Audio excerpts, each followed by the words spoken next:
kind of thing. I'm just going to move this up a little bit.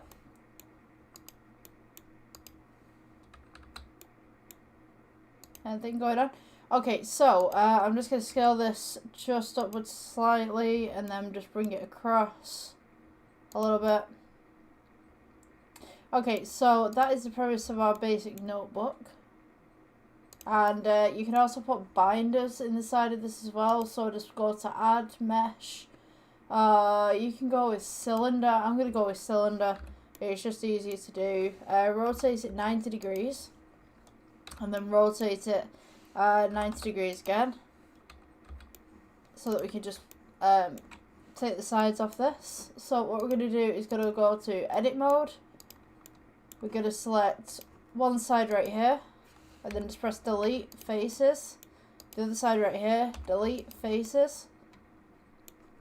Select everything, just by pressing A.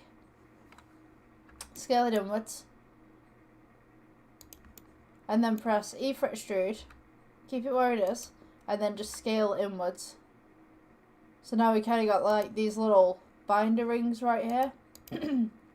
I'm just going to go ahead and shade that smooth.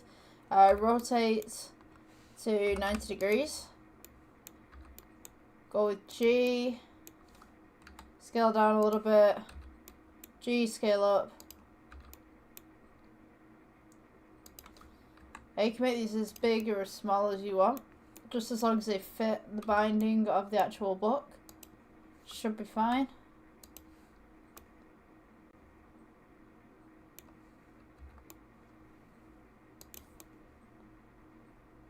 Yep.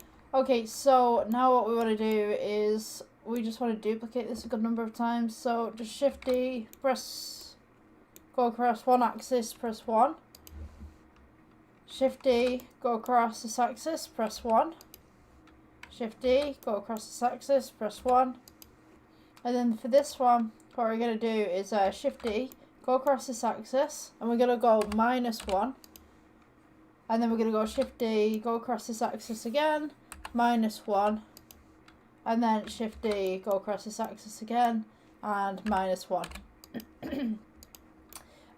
You can also add text to the front of here as well by going